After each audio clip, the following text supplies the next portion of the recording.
I was around 12 years old when something strange happened in our small town. There was this local arcade I used to visit almost every day after school. It was nothing special, just a few old machines, pinball games, and the usual crowd of kids. But then, one day, this new machine showed up in the corner. It didn't have a name, just a black screen with a glowing green light.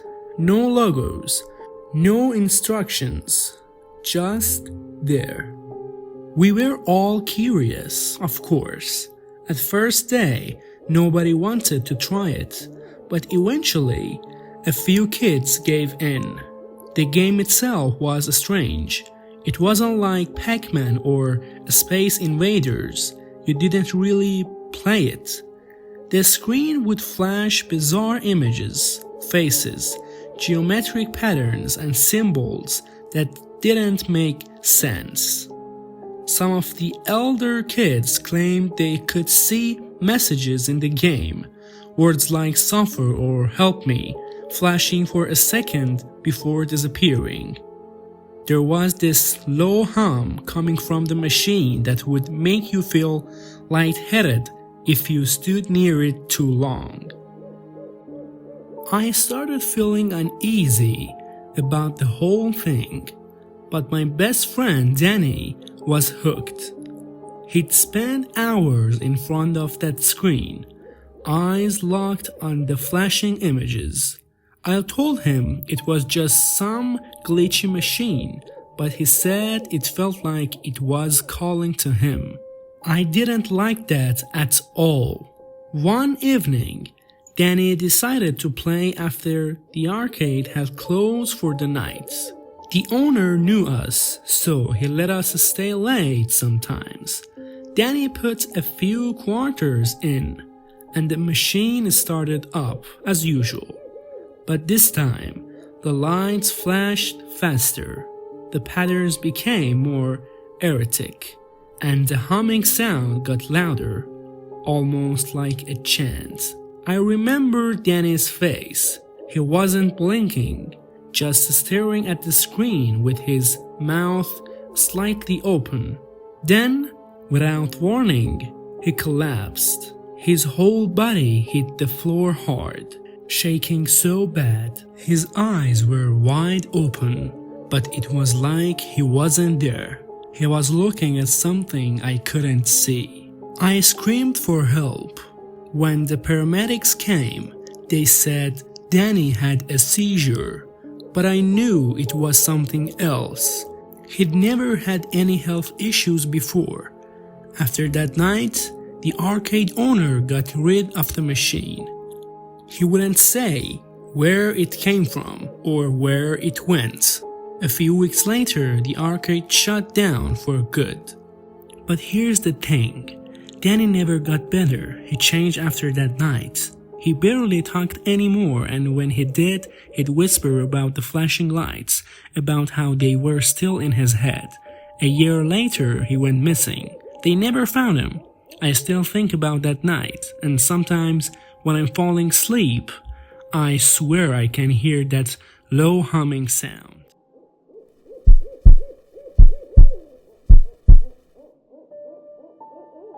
This happened back in the late 90s, but it's still fresh in my mind like it was yesterday. I used to hang out at this old, rundown arcade after school. It wasn't much, just a place to play Street Fighter 2 and waste a few hours. The kind of place that smelled like pizza grease and dust, with machines that half the time didn't even work. One afternoon, I noticed this kid standing in the back of the arcade. He was younger than most of us, maybe 7 or 8 years old. And there was something off about him. He wasn't playing any games. He was just standing there, staring at the screens. He had this pale look, like he hadn't been outside in a long time, and his clothes seemed old, like they were from the 80s, not 90s. At first, I didn't pay much attention. I figured he was just some kid from the neighborhood. But the more I watched, the more I realized something wasn't right. He never moved. He didn't talk to anyone. Didn't ask for change to play. Just stood there, eyes locked on the games like he was waiting for something. I got this weird feeling in my gut. So I decided to ask the guy who worked there, Mike, about the kid. When I pointed him out, Mike looked confused.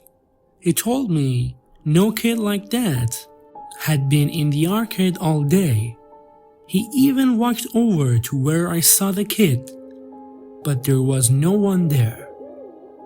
Mike looked uneasy and told me to drop it, but before I could walk away, he said something that made my blood run cold.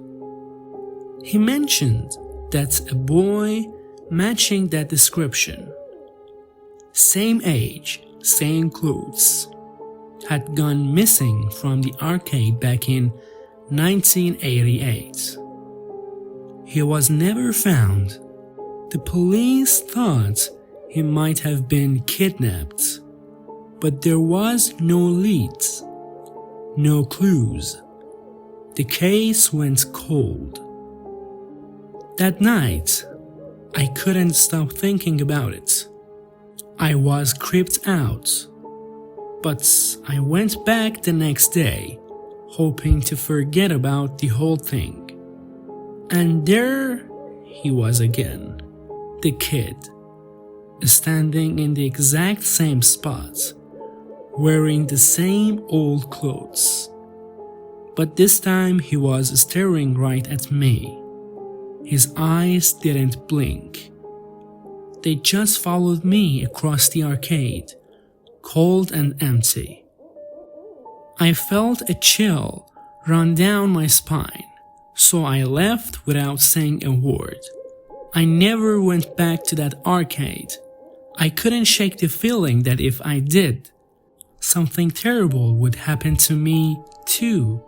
Sometimes I wonder if that kid is still there, waiting for someone else to notice him, waiting for someone else to disappear like he did.